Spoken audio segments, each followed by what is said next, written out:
Shalom saudara Kristen cerdas dengan seorang Juma membahas beberapa hal tentang ayat Alkitab yang akhirnya membuat Juma tidak berkutik. Saudara dalam Tuhan, langsung saja kita lihat video yang terlebih dahulu dan pastikan tekan tombol like dan subscribe share video ini supaya menjadi berkat bagi banyak orang.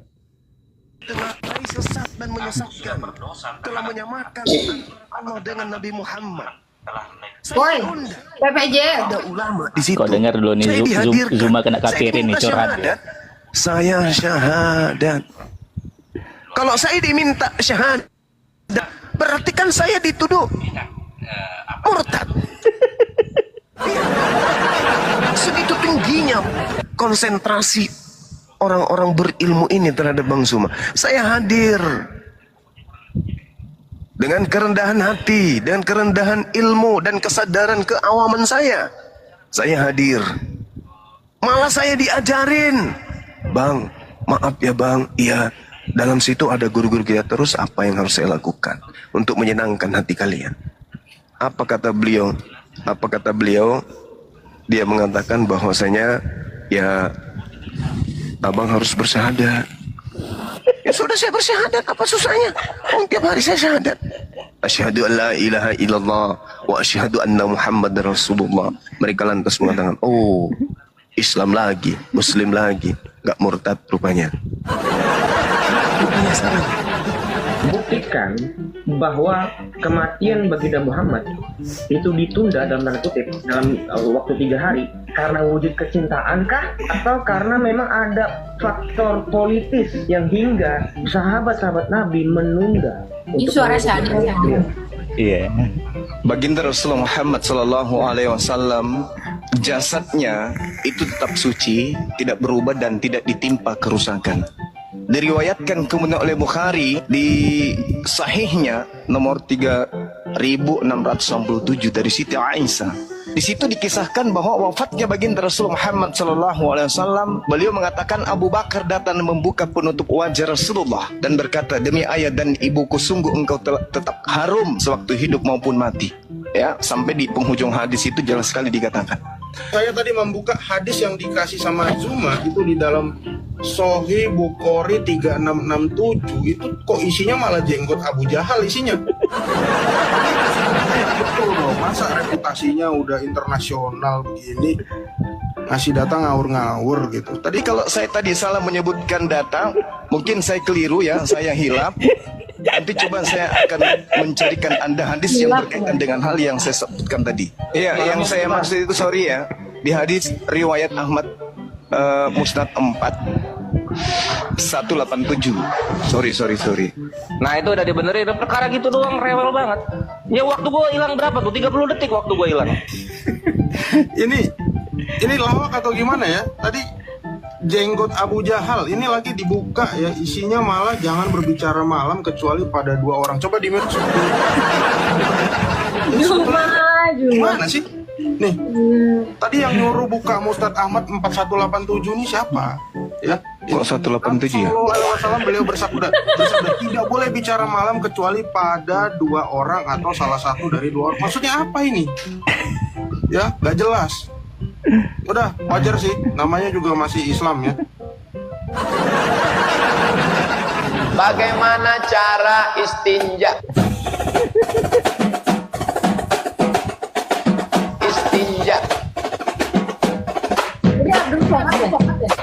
Iya. Saat buang air kecil jongkok, kemudian setelah di akhir mendehep.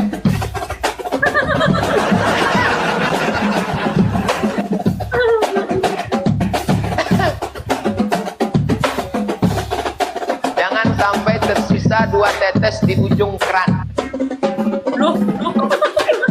Kalau buang air besar, kaki kiri tumit dinaikkan ke atas, menekan lambung. Udah macam anjing ke bebes. Itulah bahayanya WC jongkok. WC jongkok itu tidak dari syariat Islam.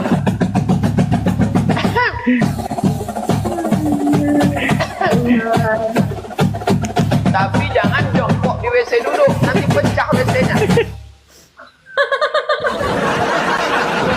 diri ingin Kenapa mencuri WC duduk sejumlah kalau jemaah di calon jongkok haji pecah? nekat menggunakan jasa calo. Ya, mirisnya usai menggunakan Sudah bisa. Oke, sudah. Nah, sekarang coba dengan terang benderang dulu kita berdiskusi juga. Dengan terang benderang. Allah Subhanahu wa taala tidak mempunyai anak karena apa? Jawab dulu. Ya, karena Allah itu ahad. Tidak Oke, itu aja. beranak, tidak diperanakkan. Tidak Oke, diperanakkan. sekarang konfirmasi ya. Sekarang konfirmasi ya Bang Juma ya. Ya. Allah Subhanahu wa taala tidak punya anak karena ada 3 alasan. Satu, karena dia ahad. Kullallahu ahad. Yang kedua, karena dia tidak beranak. Yang ketiga, karena dia tidak diperanakkan. Benarkah?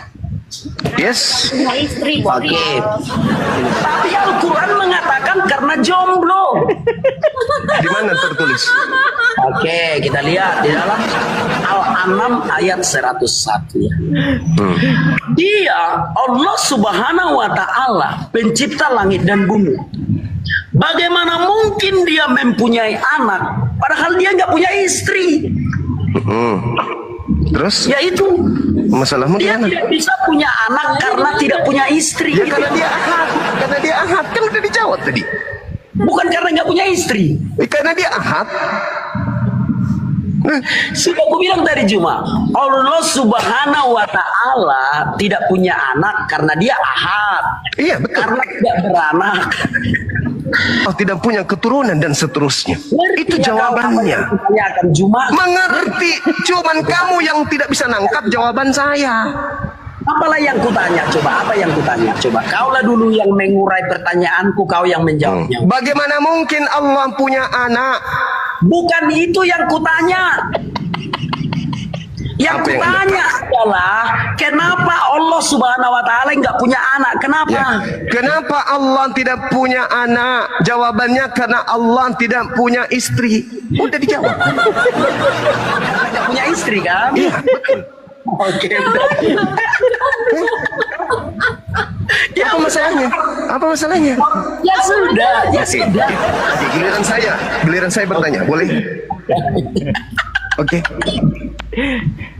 Oke, saya bertanya ya. Oke. Silakan.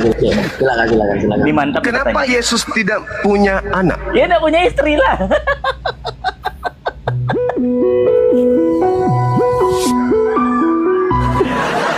Adanya hujan itu dengan sebab udara panas. Kemudian dia menguap, kemudian jadi hujan. Pendapat ini sesat dan menyesatkan. Pendapat ini kufur. Siapa itu Ustaz? Ada Siapa? orang yang mengatakan bahwa adanya hujan itu dengan sebab udara panas. Kemudian dia menguap, kemudian jadi hujan. Pendapat ini sesat dan menyesatkan. Pendapat ini kufur. Kufur kalau. Adanya hujan yang menciptakan siapa? Allah. Yang menurunkan hujan Allah. Bukan karena cuaca panas. Nah itu kan Bukan karena uap. Bukan karena yang lain. Jadi mereka ini menulis buku-buku itu tujuan apa? Untuk menghilangkan keyakinan kepada Allah yang Maha Pencipta. Jadi bukan karena sengaja dibikin seperti itu di buku-buku sekolah itu. Karena uap panas, kemudian turun hujan. Untuk menghilangkan apa? Ini masih banyak nih kepercayaan kepada ceramah Allah lucu. yang menciptakan. Allah yang menciptakan hujan. Onta itu bisa nggak minum 14 hari. Tahan nggak minum di padang pasir 14 hari. Itu onta. Sebab onta diciptakan dari jin. Onta itu dari jin, bukan dari binatang biasa. Makanya onta itu tahan panas. Afala yanzuruna ilal ibili kaifa khuliqat. dia udah panas gitu. Apakah orang kafir belum memperhatikan? Dengar kutu Tidak kafir. memperhatikan dari mana onta diciptakan. Dalam tafsir Jamal diceritakan khuliqat min jin. Itu onta diciptakan dari jin. Semua binatang kalau jalan kepalanya ke bawah begini. Iya. Nah, terus dia ketika dia kembali ke surga bagaimana? Dia itu kembali seperti itu lagi ya. Firman itu memangnya kapan berubah dari air ke es batu sehingga es batu balik ke air? Firman itu kan tetap selama-lamanya firman itu. Gimana dia mau kembali lagi? Memang sebelumnya dia kemana? Berubah jadi apa? Kan kagak ada yang berubah. Firman itu mengambil kodrat manusia. Ini saya nih Firman, saya ambil. Ya saya tetap ini dengan 2 kodrat. Makanya Yesus itu kan dikatakan memiliki 2 kodrat. Kodrat Allahnya itu mau kembali kemana emang dia seperti itu? Oh iya. Dikatakan dia kembali lagi. Lo kembali lagi apa? Yang terangkat itu adalah apa? Kemanusiaannya yang sebelumnya memang tidak ada bersama-sama dengan Sang Bapa. Yang bersama-sama dengan Sang Bapa itu kan sama. Aku dan Bapa satu. Yesus selalu berkata aku dan Bapa satu, yaitu itu dia menuju kepada kodrat ilahinya. Allah bukanlah manusia. Hakikat kemanusiaan Yesus itu bukan Allah. Hakikat kemanusiaannya itu adalah pengantara kita. Karena Esa Allah itu Esa pula pengantara kita, yaitu manusia Yesus Kristus. Hakikat kemanusiaannya sebagai Allah. Makanya dia dikatakan dia duduk di sebelah kanan yang maha kuasa. Ya kemanusiaannya. Oh iya benar. Dia adalah tunas Daud yang mewarisi tahta Daud. Itu merujuk kepada kemanusiaannya. Kalau keilahian dia Allah tetap selama-lamanya, dahulu, sekarang, dan sampai selama-lamanya sepanjang segala abad. Firman itu satu di dalam Bapa dan tidak pernah kayak saya ini. Saya terus-terusan mengutus suara saya sampai ke 50 orang. Tetapi suara saya itu tetap ada di dalam diri saya, tidak pernah berubah. Tidak pernah habis, tidak pernah berpisah dari hakikat kemanusiaan saya yang satu ini. Gitu. Iya. Ini iya benar tadi kan kakak bilang tadi ketika di sebelah kanan Allah maksudnya. Itu yang masih bingung saya kak. Gini maksudnya ketika dia kembali ke surga di sebelah kanan Allah itu maksudnya gimana? Ada 2 orang atau satu dia kembali ke firman-Nya lagi, ke ilahiannya gitu? Wah, orang yang mana? Kan dibilang satu, yaitu Bapa dengan firman dan Rohnya. Kemanusiaannya itu yang duduk di sebelah kanan yang maha kuasa. Tahta itu yang menjadi kemanusiaannya karena dia kan raja. Oh, berarti kemanusiaannya yang itu yang sebelah kanannya maksudnya gitu? Ya, dialah yang bertahta. Karena kan ini barusan dari tadi ya ayatnya ya. Karena Esa Allah kita, Esa pula pengantara kita, manusia Yesus Kristus. Nanti yang kita saksikan di sorga yaitu kemanusiaannya Yesus. Emang kita bisa ngelihat keilahiannya? Gak pernah bisa. Iya. Oh.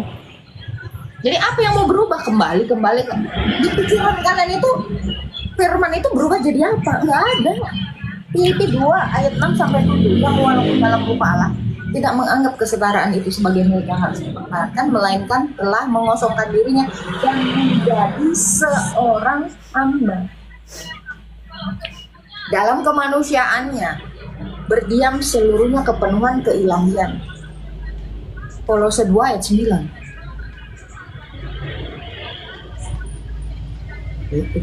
Oh berarti keilahiannya itu tetap jadi yang sebelah kanan maksudnya itu Yesus itu nanti yang kita lihat begitu ketika kita 1 Korintus 8 ayat 6.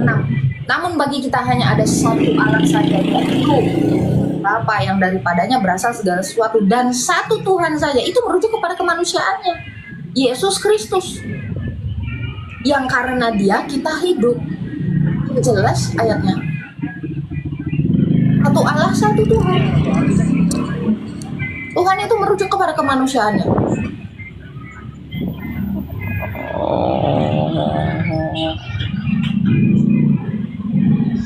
Iya. Kalau keilahiannya itu satu di dalam Bapa. Makanya Yesus selalu berkata, aku dan Bapa satu. Apa yang dikerjakan Bapa itu yang dikerjakan. Berarti keilahiannya kan kita nggak bisa lihat kan? Berarti yang kita lihat nanti pas di surga itu kan kemanusiaan gitu. 1 Timotius 6 ayat 16. Dialah satu-satunya yang tak takluk oleh maut, bersemayam dalam terang yang tak terhampiri. Tidak seorang pun yang bisa melihatnya. Kemuliaan hanya baginya. Yohanes 1 ayat 18. Allah itu tidak bisa kita lihat, tetapi firman yang ada di dalam pangkuannya, anak tunggal yang ada dalam pangkuannya, dia yang menyatakan. Itu dalil-dalil. Oke, siap. Oh iya, ya jelas sih. Itu yang saya ragu, agak bingung selama ini sih, agak karena ketika dikatakan sebelah kanan Allah, tapi saya udah paham sih ketika Kak Agatha udah jelasin. Terima kasih banyak, Kak. Ya, jadi banyak ya yang mengerti Tritunggal, tetapi mereka tidak mengerti Kristologi, itu orang banyak. Mereka monofisik. Jadi mengira ya Yesus itu cuma satu kodrat. Firman itu satu kodrat. Kalau nggak Allah aja, ya manusia aja. Kalau nggak manusia aja, ya Allah. Jadi Tritunggal monofisit itu banyak. Saya sering lihat. Jadi mereka tidak benar-benar memahami Kristologi itu seperti apa. Makanya selalu bertanya-tanya, loh, berarti ada 2 tahta, padahal yang ada 1 tahta. Berarti kita mengenal Allah itu kan lewat firman-Nya ini kan yang menjadi manusia kan? Itu intinya kan? Tentu. Wah, oke, siap. Ibrani 1 ayat 1. Tapi kenapa umat ini ya, Kak? Umat sebelah ini, kenapa mereka nggak percaya kalau Tuhan itu Maha Kuasa loh? Ketika Tuhan itu mau menjadi manusia, kenapa mereka nggak percaya? Itu saya bingung kok. Padahal kan Tuhan itu Maha Kuasa loh. Kok bisa mereka itu nggak percaya dan membatasi kuasa Allah itu? Padahal kan udah tahu kan Allah itu kan Maha Kuasa. Mau jadi apapun kan bisa. Hal tentang kerajaan surga itu hanya diungkapkan oleh Tuhan Yesus bagi yang memiliki hikmat. Bagi mereka yang tidak diberikan hikmat, mereka akan melihat semua ayat-ayat itu sebagai perumpamaan. Yesus sudah mengatakan ada selaput yang menutupi mereka, ada selubung yang menutupi mereka. Kalau mereka masih mengerti dan percaya, ya semua jadi Kristen lah, mau gimana? Iya benar Kak. Saya juga bingung. Ketika dikatakan, pernah saya tanya begini, apakah Allah itu Maha Kuasa? Katanya iya. Saya bilang, ketika Allah itu mau menjadi manusia atau melalui wujud manusia bisa nggak? Katanya nggak bisa. Lah, di mana Maha Kuasanya di situ? Ya, katanya ya mana mungkin Allah menjadi dari yang tinggi menjadi rendah. Waduh, kan saya juga berpikir, kan Tuhan itu Maha Kuasa. Kalau mau jadi apapun kan itu membuktikan bahwa dia itu Maha Kuasa. Tapi kenapa kita sebagai manusia membatasi kuasanya gitu? Katanya nggak mungkin lah manusia itu menjadi manusia. Waduh, saya pikir ini gimana sih? Oke lah. Siap. Oke Kak, itu aja yang tadi ini saya agak bingung dikit ya. Terima kasih atas. Ya, thank you. Jadi simpelnya gini ya, bagi mereka Allah itu ya sesuatu yang kurang tinggi.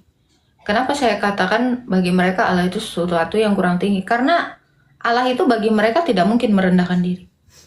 Logikanya hanya yang maha tinggi yang bisa merendahkan. Dari mana Musa tahu bahwa hari pertama Tuhan menciptakan langit dan bumi, hari kedua Tuhan menciptakan ini, hari ketiga Tuhan menciptakan ini. Sedangkan Musa saja di masa penciptaan itu ataupun manusia di masa penciptaan diciptakan di hari yang terakhir. Lalu dari mana Musa tahu? Itu pertanyaan yang pernah mereka tanyakan sama aku, Kak.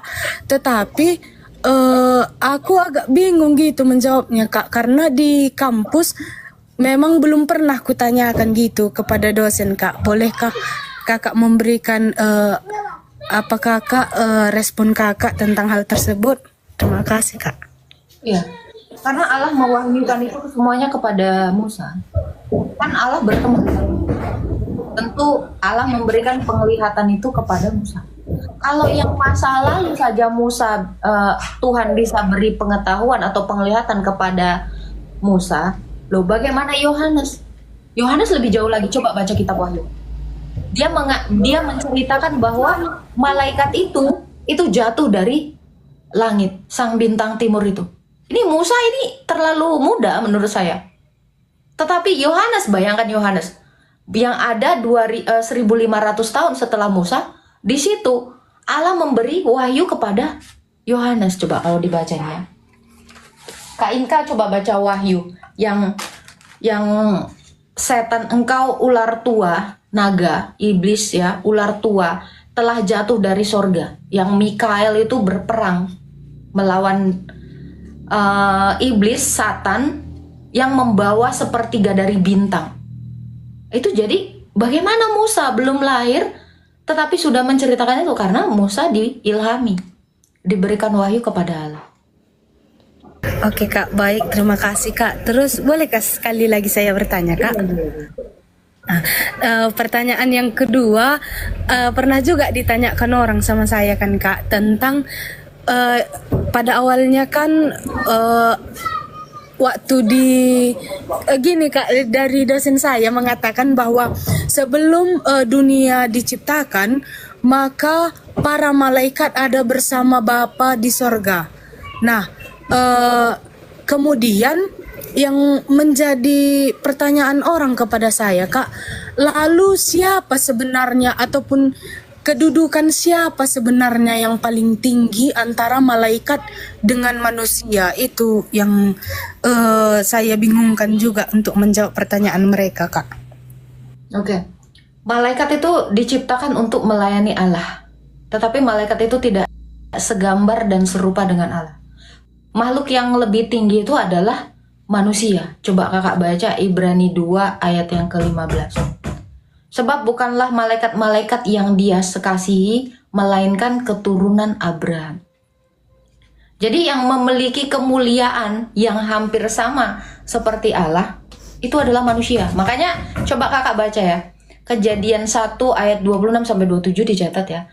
Marilah, baiklah kita menjadikan manusia itu menurut gambar dan rupa kita. Gambaran Allah, rupa Allah, itu kita miliki. Makanya nanti kita setelah mati, yang percaya kepada Kristus, kita dimuliakan dan diberikan kesempatan untuk ikut ambil bagian dalam kodrat ilahi. 1 Petrus 1 ayat 4. Jadi manakah yang lebih mulia? Ya tentu manusia. Itu tadi ya. Oke Kak, satu lagi aja Kak, setelah ini saya turun. Kemarin saya kan sering nih masuk ke live kakak, melihat ataupun mendengarkan tentang pertanyaan orang-orang kepada kakak. Dan yang dosen saya katakan Kak, disinilah terjadi kebingungan menurut saya, karena kemarin teman saya pernah bertanya kepada dosen, Pak, apakah ketika nanti kita di surga kita saling mengenal? Lalu jawaban dosen saya katanya tidak. Sedangkan kemarin jawaban kakak yang saya dengarkan bahwa di surga nanti kita akan saling mengenal. Itu, terima kasih Kak.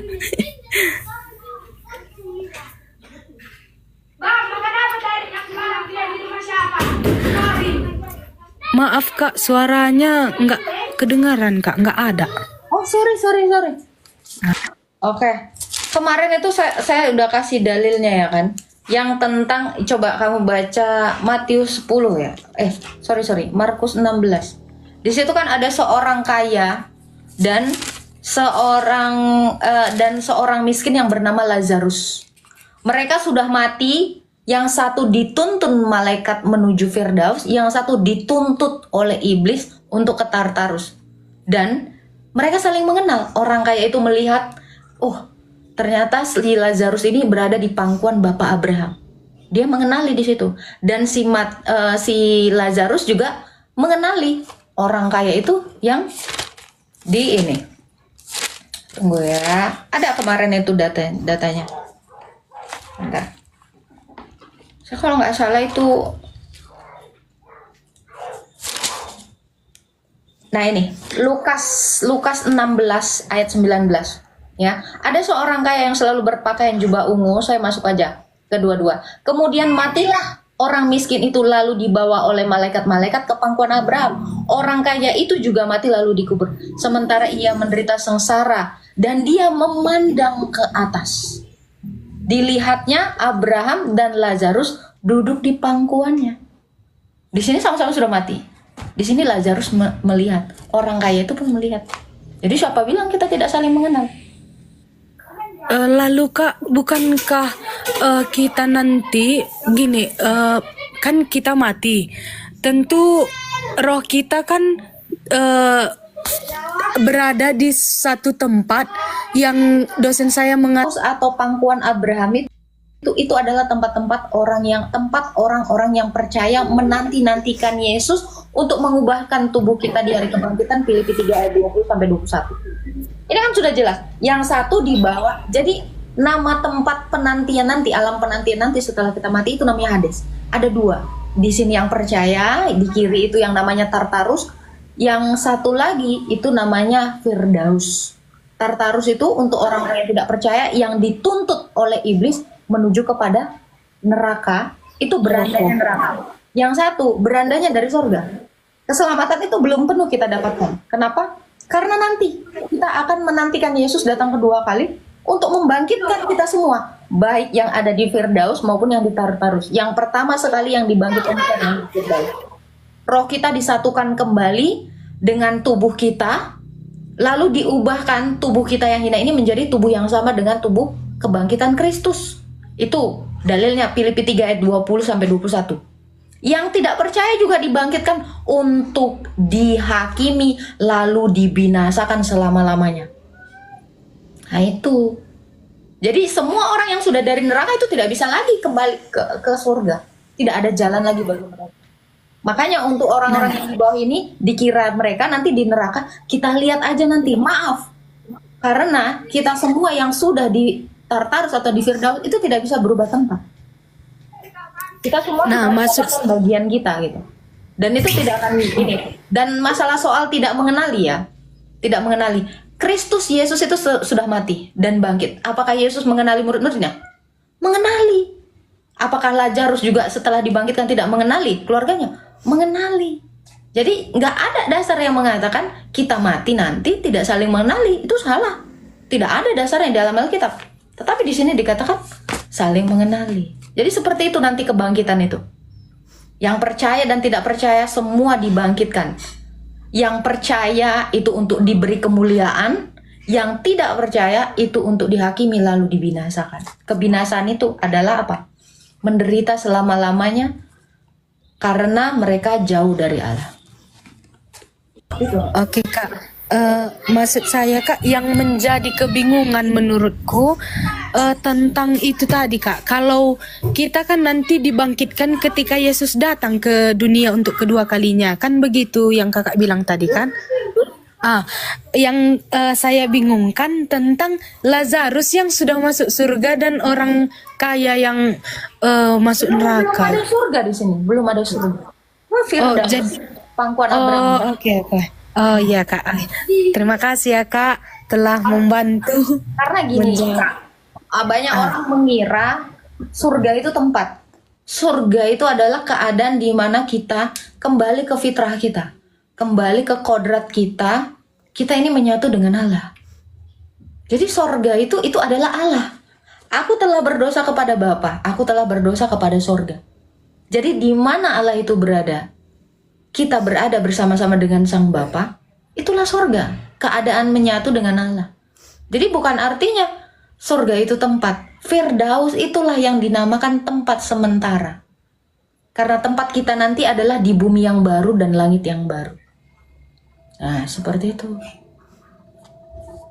Oke, terima kasih ya Kak telah menjawab pertanyaan yang saya lontarkan. Baik. Kak Inka. Gak apa-apa, nanti sini aja kalau misalnya saya bisa jawab, saya kasih. Nanti saya DM Kakak. Boleh. Terima kasih ya Kak. Iya Kak, terima kasih Kak. Apa yang Tuhan berkati. Dibahas oleh Juma dengan seorang Kristen di video awal, dan juga apa yang disampaikan oleh Agatha dan teman-teman apologetik Kristen. Saudara ulang Tuhan, inti yang mereka sampaikan adalah tentang ketuhanan Yesus Kristus ya. Mereka membahas tentang Yesus sebagai Tuhan ya, dan apa yang dinyatakan oleh Alkitab tentang Yesus Kristus. Nah, berbicara tentang Yesus sebagai Tuhan ya, kita harus kembali kepada Alkitab. Memang di luar sana banyak yang tidak percaya akan hal itu. Tetapi tentu kita sebagai orang Kristen percaya dengan apa yang disampaikan oleh Alkitab kepada kita, ya. Alkitab menyatakan bahwa Yesus adalah Sang Firman yang datang ke dunia ini. Pada mulanya adalah Firman. Firman bersama-sama dengan Allah. Firman itu adalah Allah.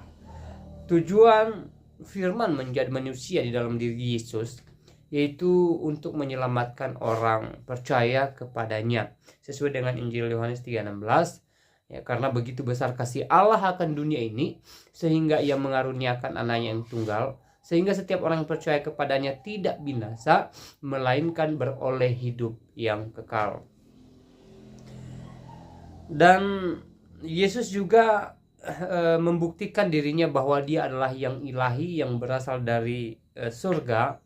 Ya, ketika Dia datang ke dunia ini dengan berbagai-bagai mukjizat yang Dia lakukan, Dia membangkitkan orang mati, menyembuhkan orang sakit, memelekkan mata orang buta, dan mukjizat-mukjizat yang lain yang dilakukan oleh Tuhan Yesus Kristus. Tidak hanya itu, Yesus juga menyatakan diri sebagai Tuhan secara langsung. Dia mengatakan Dia dan Bapa adalah satu. Ya, Yesus menyatakan diri bahwa Dia adalah Allah itu sendiri ketika Dia mengatakan Dia dan Bapa adalah satu. Yesus mengatakan bahwa derajat Dia dengan Allah itu sama. Ya, jadi ini keluar dari mulut Yesus sendiri, ya. Lalu saudaraku dalam Tuhan, Yesus juga mengatakan bahwa sorga adalah miliknya Dia. Ya, saya sudah sering jelaskan hal ini di video saya sebelumnya. Dan kalau kita membaca di kitab Wahyu misalnya, jelas di sana bagaimana Yesus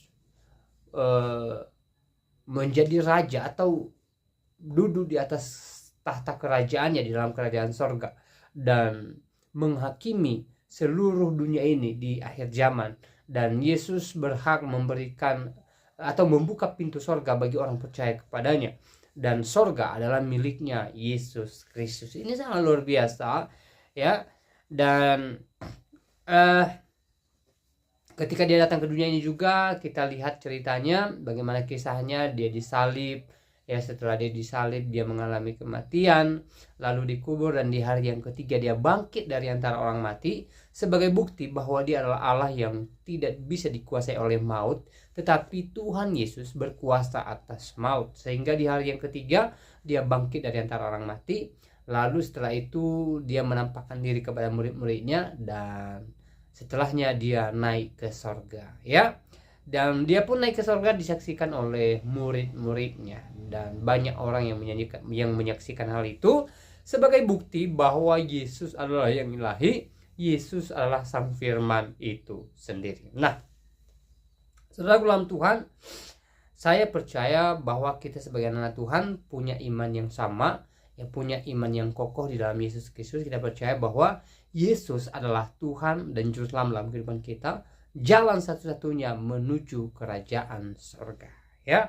Jadi apapun yang kita lihat, apapun yang kita dengar hari-hari ini tentang Yesus bukan Tuhan, Yesus hanya manusia biasa, Yesus tidak berkuasa dan lain sebagainya, jangan sampai hal-hal itu menggoyahkan iman kita. Jangan sampai hal-hal itu membuat iman kita lemah, ya. Jangan sampai hal itu membuat iman kita luntur, saudara dalam Tuhan, ya. Tetapi mari kita tetap berserah kepada Tuhan, percaya akan kuasa Tuhan, percaya bahwa Yesus Kristus adalah Tuhan dan Juru Selamat dalam kehidupan kita. Saudara dalam Tuhan, saya percaya bahwa hari-hari ini kita tetap semangat dalam Tuhan, dan kita tetap menjadi pendengar bahkan pelaku daripada firman Tuhan. Dan juga di kesempatan juga saya mengajak kita untuk tetap menjadi pemberita Injil Kristus, ya, karena itu mandat bagi kita supaya kita memberitakan Injil sampai ke ujung bumi, ya, untuk menjadikan semua bangsa murid Tuhan Yesus Kristus, ya. Dalam Tuhan, jangan jemu-jemu, jangan bosan-bosan memberitakan kebenaran firman Tuhan melalui kehidupan sehari-hari, melalui media, melalui pelayanan dan yang lainnya. Intinya bahwa mari kita menjadi penginjil bagi seluruh dunia. Nah, saudara dalam Tuhan, di kesempatan ini saya juga mengajak kita supaya kita tetap semangat dalam mengerjakan aktivitas kita, dalam melakukan apa yang kita kerjakan hari ini, dan mari kita mempunyai jiwa yang optimis bahwa yang terbaik menjadi bagian kita, ya. Nah, saudara, saya tidak terlalu panjang lebar menyampaikan pesan melalui video ini. Semoga video singkat ini memberkati kita dan Tuhan Yesus Kristus memberkati kita semua. Shalom.